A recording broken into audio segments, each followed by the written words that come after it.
Hey guys, yours truly is back for another video. This is Marcus Hamner. Hope you guys have an amazing, fantastic, and great day. This time I'm going to talk about the Book of Boba Fett. My gosh, this is an incredible series, and if you're a Star Wars buff like myself, you've been enjoying the Mandolorian and the Book of Boba Fett.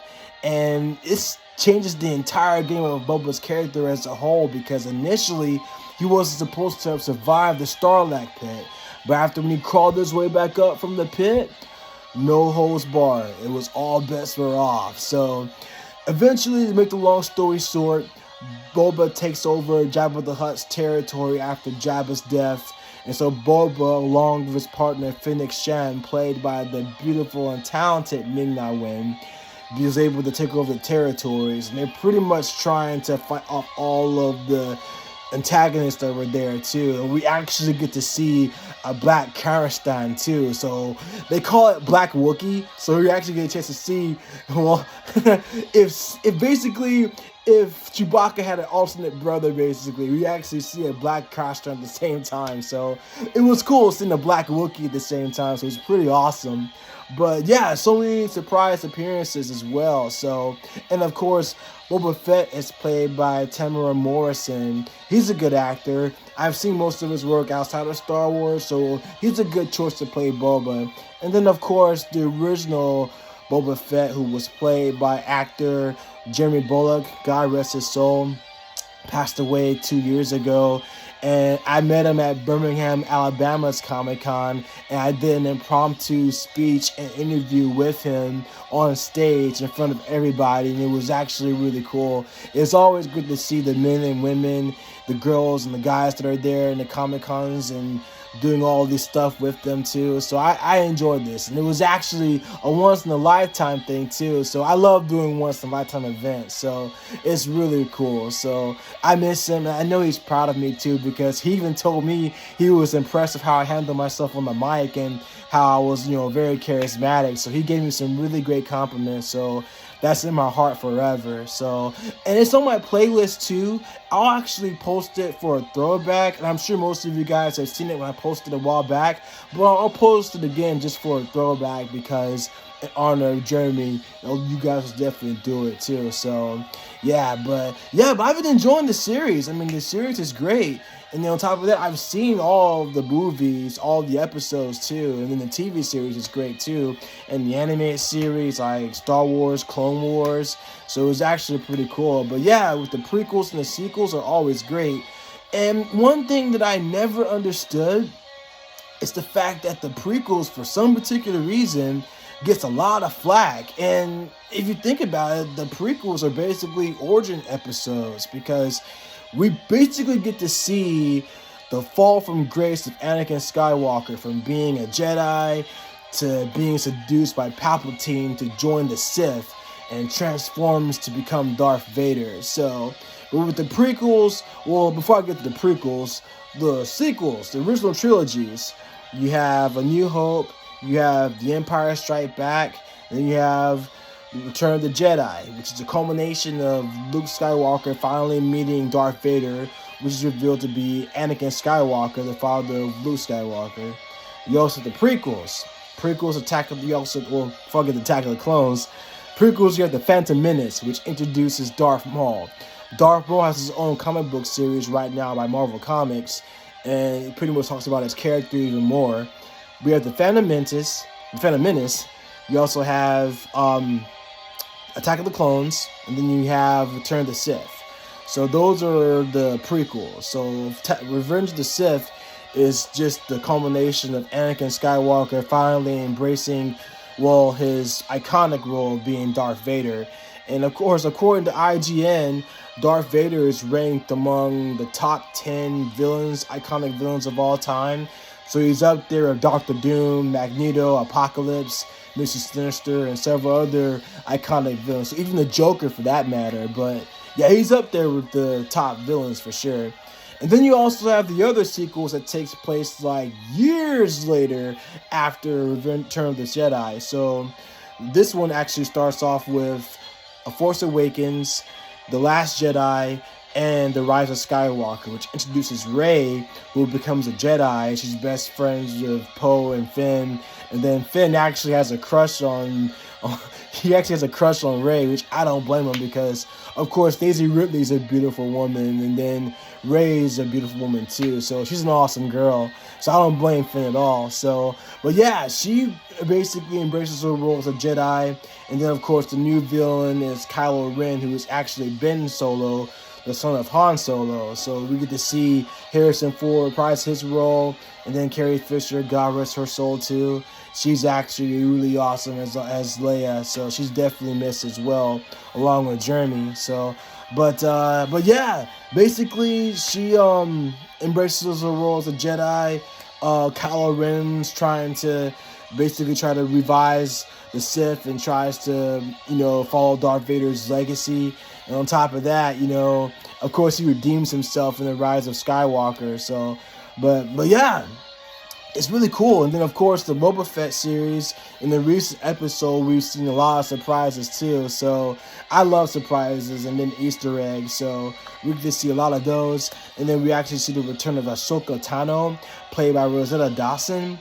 And Rosetta Dawson actually voiced Ahsoka, and then now she plays her in the series. She actually appeared in The Mandalorian, and then pretty much it was in the Clone Wars as well. And then the most surprising part, because we actually saw the return of Cad Bane too. Cad Bane was also in the Clone Wars, and he's basically Clint Eastwood if he was possessed by Squidward and an alien at the same time. So that's pretty much what Cad Bane is. He's a bounty hunter like Boba Fett as well. So he definitely mentions Boba several times as well. So, but yeah, we'll definitely do a breakdown real quick too. So I got Eric Voss from New Rockstar, so he pretty much breaks down the characters and everything. So every details that we missed. So we'll go ahead and get to it. So without further ado, let's get into this. Welcome back to New Rockstars. I'm Eric Voss, and this is a breakdown of the Book of Boba Fett, Episode 6, From the Desert Comes a Stranger, an episode ironically filled with familiar faces, familiar music, familiar trauma. Yeah, and there was also the familiar music in the series, especially the episodes too. So, especially with the relationship between Luke and Yoda. All this nostalgia porn, because there's actually so much in this episode that is easy to miss. Trust me, and a deeper meaning to why we are seeing Luke and Gorgu Jedi Hour on this Boba Fett series. So let's break it down. You know I spent more time going through this episode than anyone. At the point of just staring at VFX Luke's lips. Also, you can get this awesome Boba Fett inspired shirt exclusively at New Rockstars. My next Star Wars collection, definitely get that too.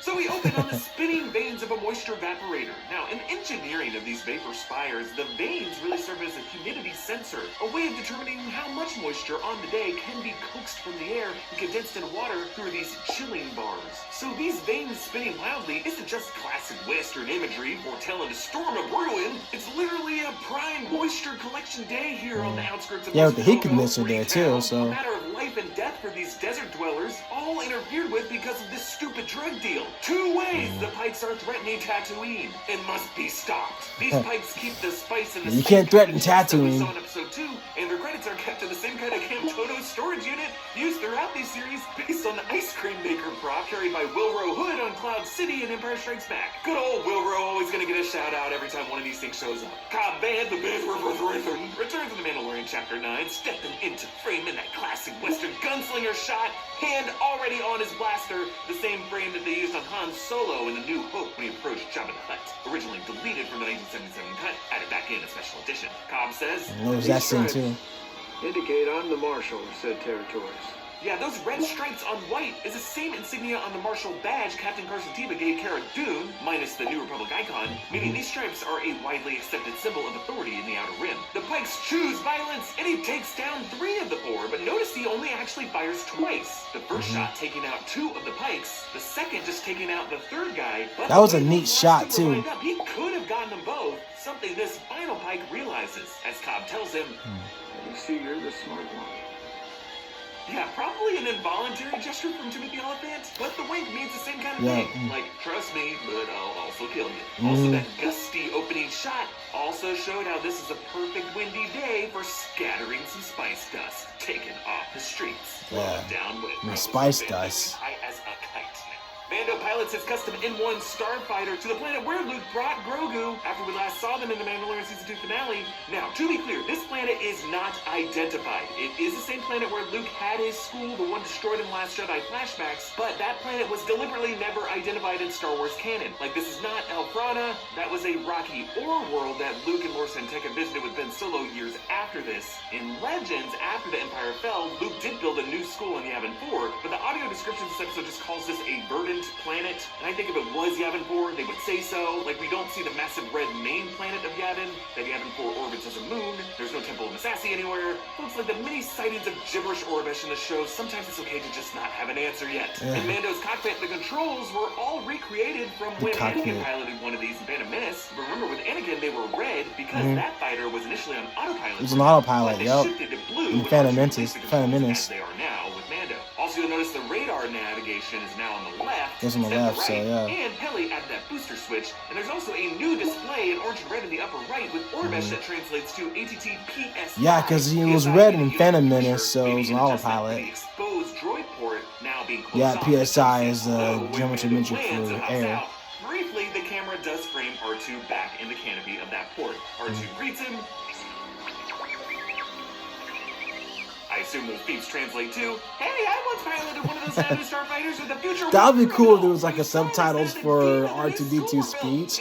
That would be hilarious. Mando sees a boulder rising, we think, by itself from behind the ridge, as if maybe Luke or Grogu might be doing some rock force bench pressing like Luke did on Dagobah. Instead, this is actually in the mandibles of an ant droid, a new form of tech in Star Wars. I love these things because, like ants, their bodies are segmented into 3 cubes, colored white and blue are R2's colors. And you'll notice their front cube is larger with a photoreceptor in order to see over their cargo that they're carrying, just like R2's photoreceptor. And then one of these checks in with R2. They have this little exchange. The android nods. Just seems like R2 might be the same colors too as R2-D2's. Who runs this hive mind. And yes, they are building the Jedi school that we saw in the Last Jedi flashbacks. The building that they eventually complete is that same beehive-shaped structure that we saw at the center of the surrounding additions and dorm huts that are visible later on. The same school where Luke will train his nephew Ben Solo, where Luke freaks out and scares the shit out of Ben, leading to his defection. The Kylo Ren comics actually showed that it was not Ben who went on a killing spree and burned down the temple, but instead a bolt of lightning. I have to read the Kylo Ren comics. And then Ben Solo fled, and later on adopted the identity of Kylo Ren. Luke in Grogu's meditation session is introduced with these beautiful shots of nature, swaying bamboo, light beaming through the leaves, and just gorgeous music.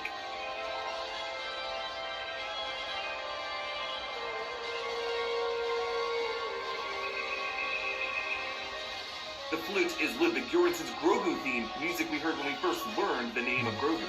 Yeah. Grogu and I can feel each other's thoughts. Grogu. Grogu gets distracted, force lifting a frog into his mouth until Luke catches him. Grogu.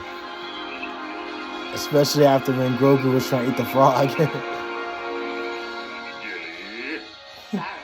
Luke, in a way, mirrors the demonstration Yoda did for him, lifting the entire X-Wing from the swamp water. Now, we gotta say, the VFX on Luke's face is a solid improvement. This time, they put less of his dialogue on screen in close-up, at least at first in the episode.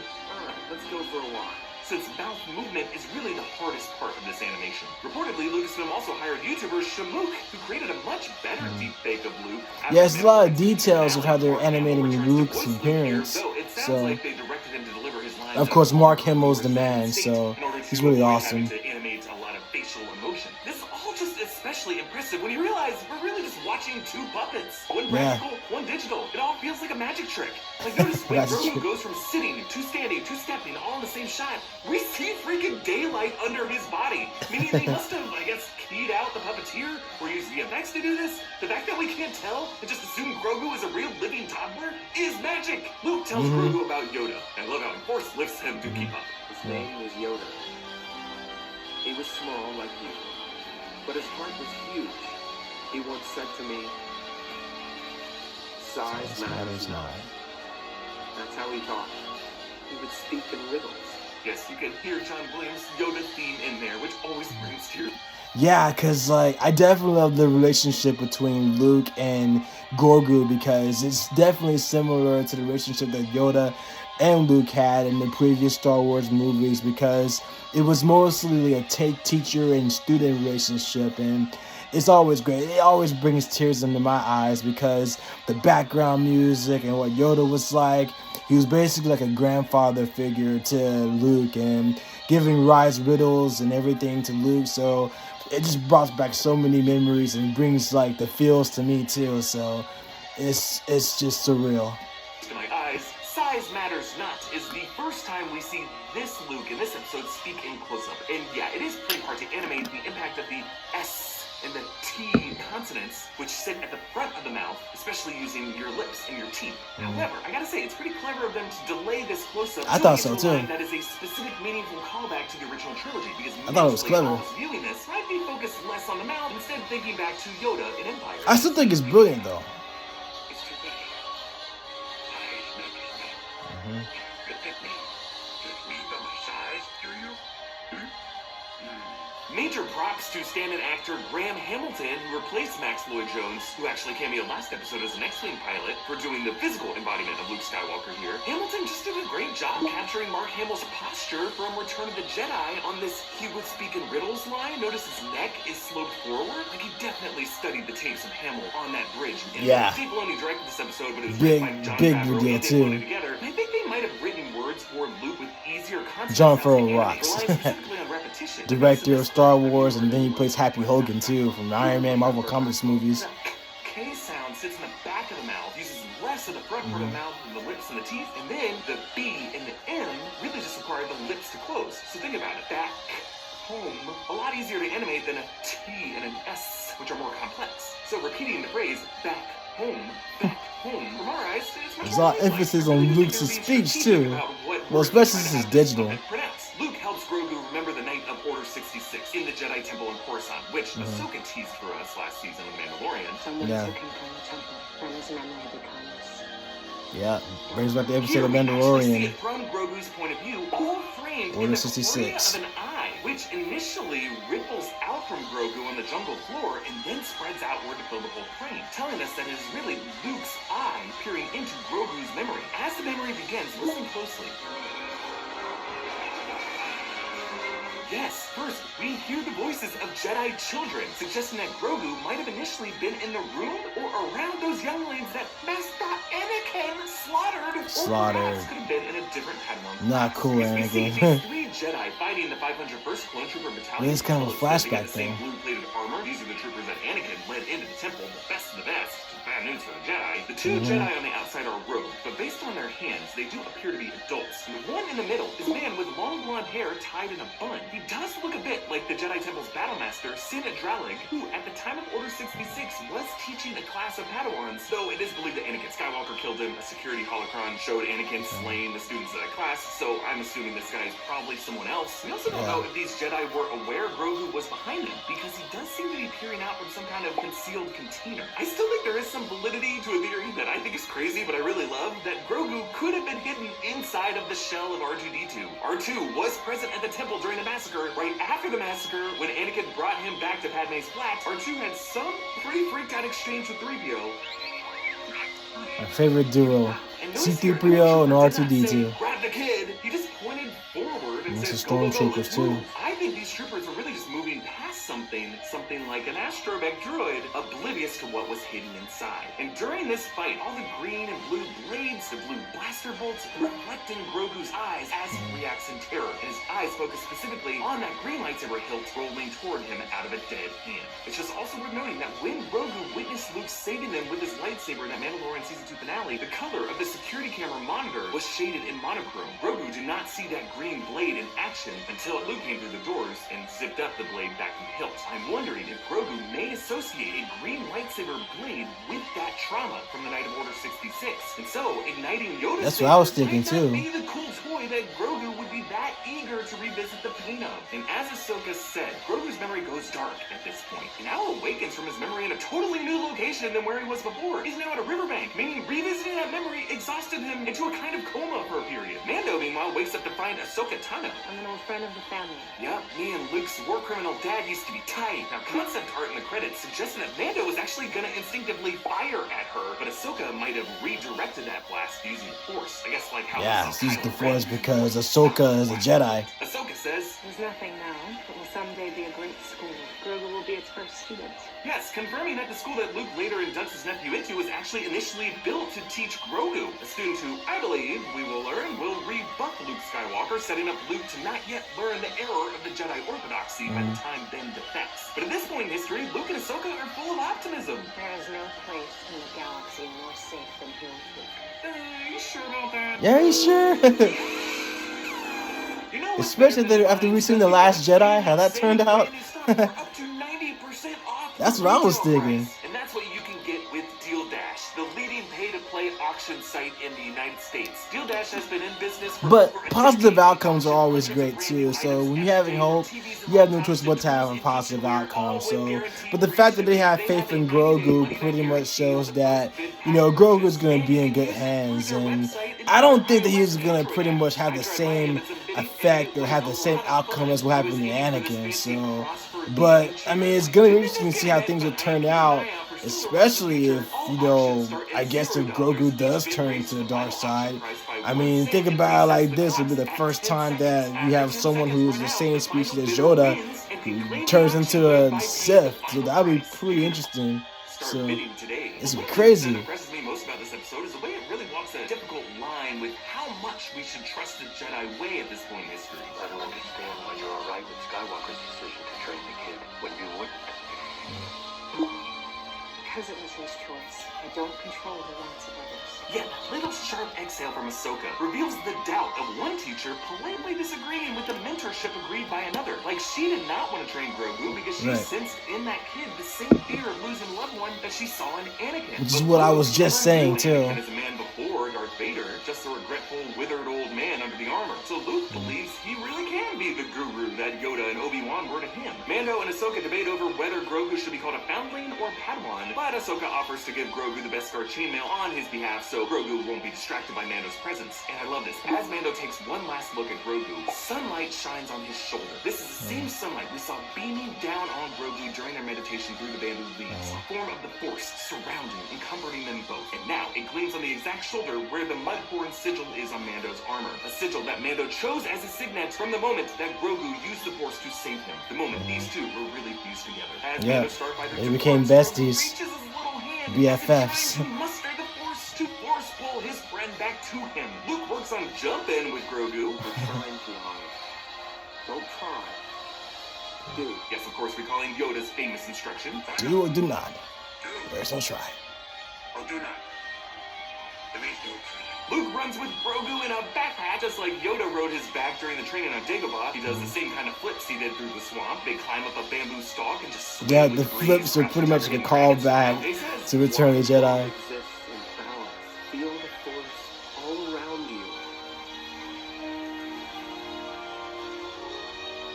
Through the Force, you will find balance as well. And we hear the French horn of John Williams' Force theme, first heard when Luke gazed out on the binary sunset of Tatooine. It's a standing Tatooine, memories like yep. this is really just a metaphor for how connecting with the Force is like floating amidst nature. Amidst The kind nature. of approach Luke takes with Rey on Ahch-To. In between it all. Balance. Luke has Grogu balance on one foot like the awkward handstands Yoda had him do. And then later, Grogu watches as Luke's Star Wars kids with his lightsaber. The It's so green cool. blade The reflecting Force. in his eyes again, just like the sabers did during Order 66. So while he watches Must Luke become play balanced Force, with the I really do Force. think he's associating those two moments. Luke uses one of those training remotes to test Grogu's reflexes. Yeah, the training like Obi-Wan remotes. used with him on the Falcon in A New Hope. Grogu Yeah, that was in A New Hope, like a too. ball, I just caught how that using part. spherical knob on Mando's ship into a ball toy made it feel especially cruel when this remote zaps Grogu, when unlike Luke, he doesn't have a lightsaber to deflect it. I did like how this training remote moves with the same sudden stop-motioning shifts that it did in 1977. Grogu backflips away from it, eventually just straight up destroying it and drowning it, similar to how Grogu has quickly resorted to force choking in the past. Getting a head start on Disney doing the same thing to this actor. I know. I like Gina Curso, but Yeah, she was let go because of controversial Now, statements, Grogu but is over 50 man. years old, the same age Anakin Skywalker would have been, and if he had many masters over the years, as Ahsoka said, Grogu's Jedi training probably exceeded Luke's own. Ahsoka also says, Sometimes the student guides the master. likely referring to her relationship with Master Anakin, whom she taught quite a lot throughout Exactly. the Clone Wars. They go on to say, Sometimes I wonder if his heart is in it. So much like your father's. now I assume she's referring to... No, I'm just kidding. Really, she sees a mentor doubting a student, just as Anakin would do to her, doubt that she would later prove him wrong. Exactly. Anakin returns to Tatooine and joins Boba Fett. Because Ahsoka was trained by Anakin, and she knew Luke's father too, so... Mayor Marchese is on their payroll and has flown off-world, which leads us to believe the storm is about to break. It was a scheduled vacation, actually. And you'll notice, as they strategize, Boba's helmet sits on the throne, just a little way of signaling his authority throughout all of this. Yeah. We see the skull of the Great Dragon. He calls the Mando shots. and the Tuskens of Cobb Vanth That's slave, Boba now for you, strapped though. to the roof of a Jawa sandcrawler. That same Great Dragon's ribcage now adorns the interior of the Mos Pelgo Saloon. Yeah, that entire ribcage is there, too, though. Reassemble it piece by piece to fit in through the doors. Yeah. Mando asks Cobb Vanth for some backup. Mos Pelgo might be good right now. Freetown. What? It's called Freetown now. We changed the name. Suits us better. That weak-wave proprietor is once again played by W. Earl Brown, who co-starred on HBO's Deadwood alongside Timothy Olyphant. The breeze that we saw in that opening image on He's a good the actor, too, W. Earl Brown. returns, hitting a wind chime, signaling Cobb to gaze out on the horizon to see this slender figure approaching. This is just great Western imagery to introduce this new Cat character. Bane. By the title, From the desert comes a stranger, sauntering into view like David Carradine. This is Cad Bane. Cad Heroes Bane, battling yo. Clone Wars and Bad Batch involved in a number of plots like holding senators hostage to free the annoyingly voiced Zero the Hutt. Also helping Sidious locate a bunch of Force-sensitive kids for a Sith army. Later on, joining Separatists to try to assassinate Palpatine. And then in Bad Palpatine, Batch, yeah. kidnapping Omega. Also, in From an the Clone unfinished Wars Clone saga. episode, it was going to be revealed that the dent in Boba Fett's helmet was caused by a duel with Cad Bane. I expect that to come up next episode. I thought so. I expect that too. That we saw last I think it will episode. because the dent in Where's Boba Mavericks Fett's on head's there wrist? too. He has these breathing tubes that feed into his cheeks. This is not because he needs them to breathe normally, but to protect him from getting force choked by a Jedi. And I love how his skin is now a paler blue and wrinkled compared to his animated form. It's a really cool way of showing how time has dried out this bounty hunter. He Yeah. says, Whatever Fett is paying you, you'll match. And all you got to do is stay put and let things play out. chilling voice work by Very Corey chilling. Burton, who voiced some of the animated series. This guy's known for his versatile voiceover throughout the Disney parks and a number of titles. Cad Bane keeps his eyes hidden for most of the exchange until... I'm sorry, I didn't catch your name. A chilling look too.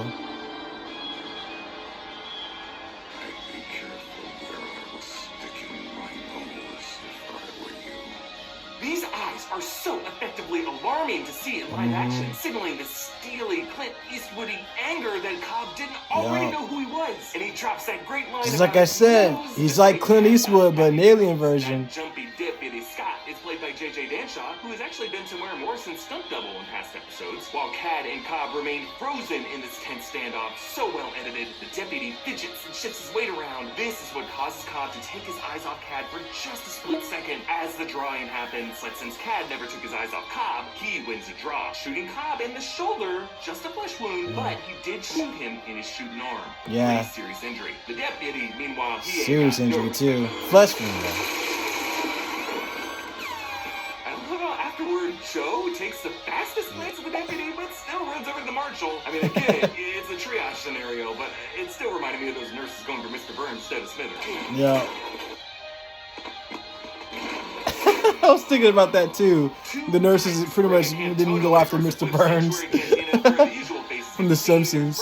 There's an R3X dealer, there's an RA7 protocol droid, there's a Shazra fan, there's a Smithian with beautiful hair. Maybe Yeah. she's born with it. Smithians are a throwback. She has to the nice hair. Action figure from Kenner, modeled on a background extra that you can see in Especially for an alien. But this Cantono goes boom. Some good-looking aliens, female aliens. Gamora's a prime example from Guardians of the Galaxy. Notice how one frame before that Cantono explodes, Garza is about to say something as if she realized the moment moment before what was about to happen. Now, the band in the scene includes that fifth guitarist and that astromech drummer, but no Max Rebo. What? Seriously, this is some Cersei skip in the I was wondering where he was, this though, guy's Max got an Rebo. inside source, because somehow he also survived the explosion of Jabba's yacht. Max is f***ing in on it. Do not join his band. Cool little detail in the transition here. The flames transition right to Luke's finished school, giving us just a few frames showing that fire blazing up from beneath the school, foretelling this school's own future fiery end. Now, inside this temple, our shelves contain a number of artifacts, which in the wide profile shot may include a couple withered books on that shelf. Perhaps these are the sacred Jedi texts that Luke actually spent this era of his life tracking down. Luke unwraps Mando's gift to Grogu, Beskar chainmail armor. Yeah. Actually, the framing from Luke's perspective already drapes it over Grogu's body. Fits like a glove. It fits. Luke In his uses size, another too. option. This is a lightsaber. It belonged to my teacher, Master Yoda. Yep. And now To Yoda. I'm offering it to you.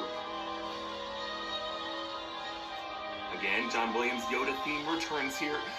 Oh, And no. I love the return of Yoda's shorter lightsaber. Yoda's theme We're seeing music. an Attack of the Clones falling from his hands during his duel with Sidious in Revenge of the Sith. It was revealed to be destroyed in Darth Vader Comics #1. However, a later comic, Age of the Rebellion, does hint that Yoda might have reassembled the saber when he was on Dagobah. So he probably had it with him on Dagobah when he died, when Luke was there, keeping it in that wooden box. If you think about it, just like Luke's lightsaber was kept in a wooden box. In the box. Not as And basic. Rey This finds being it. a child's choice between two lives is another parallel between these series and Lone Wolf and Cub, when a child is made to choose between a sword and a toy. The path of a warrior. It's a good and the life of a comparison. normal stupid kid. This episode leaves Grogu's choice uncertain, but I believe, given how wary this child likely remains about the danger of green lightsabers from his most traumatic memory, and the way he reached out for Mando, I think it is likelier that he's going to choose that Beskar armor, especially when I think the series is setting him up to wield the dark saber anyway. He is a being of both Mandalorian and Jedi custody, just as Tar Vizsla was. Bring it full circle. That's like poetry, you're right. But as we cut to black, perhaps my favorite detail of this episode, look very, very closely, Grogu's mouth begins to open. Might be a small detail, but the episode's audio description specifically called this out. I think we cut away right as Grogu was about to utter his first word. Looks like it, too. I wonder. Mando! Beskar! Or maybe he just pukes up like 30 frogs. Hey, if you live in the Chicago area, you gotta come see New Rock Stars live. Oh my on February gosh. 11th, 8 p.m. That is so hilarious. Like, imagine if Grogu actually did that. Like, puke out frogs. Because of what he was doing in the earlier scenes. So, oh my gosh. But I'm thinking that's what's going to happen too. I think it's going to pretty much set up to where he'll speak his first words. So, it could be Mando. It could be something else. But yeah, but I'm looking forward to seeing what Grogu's going to do in the next episode, for episode 7 or episode 8. So, yeah, it's going to be great, but I'm enjoying the character developments, especially with Gorgu. And then, of course, I'm looking forward to the team-up between Mandalorian and Boba, too. So, it's going to be cool, but yeah, I love this series. I love the whole entire series, so it's been great, but I'm going to do the next episodes for episode 7 as well, so I'm definitely going to do that, so you guys be on the lookout for that.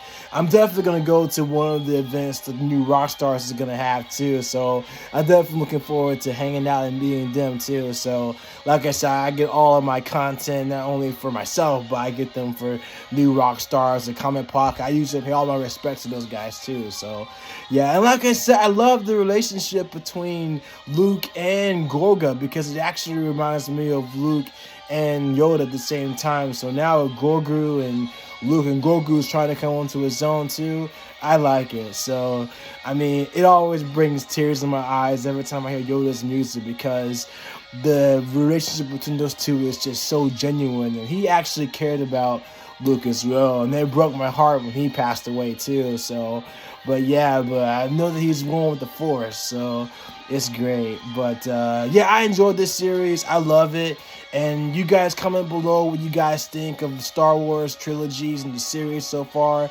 I love the franchise. It's really great. So, and I know I've always been to galactic empires and wars and stuff like that. So it's really cool. And I love space movies too. So, but yeah, comment below what you guys think. I'll even get my friends on here, and we can pretty much talk about it too, and have like interviews and everything. So, but yeah, you guys continue to spread love each other, and again, Yoda's advice: do or do not. There is no try. So, always give it your best shot in life, and never give up, no matter how things look a certain way. So, is this one thing I've learned about the Star Wars franchise, and especially with Yoda's advice, is that it's true in life. You know, you do or do not. There is no try, and size matters not. And it's not about the size of the dog in the fight, it's the fight in the dog. So, if anything I learned about Star Wars is that if you're connected with yourself and if you never quit, then the sky's the limit. So, but on top of that, oh, by the way, speaking of sky's the limit, it's actually Sasha Banks' theme song from WWE. She's actually supposed to be coming back from the Mandolorian too. So, yeah, I'm looking forward to actually seeing her coming back as well. So, but yeah, great series. Looking forward to doing episode 7 and seeing episode 7. So, you guys be on the lookout for that. So, but in the meantime, you guys continue to spread love. And then I'll do episode 7 and more videos to come. So, yeah, comment below. Let me know what you guys think. And until then, I'll see you guys in the next video. Until then, peace, one love. Love you guys. See ya.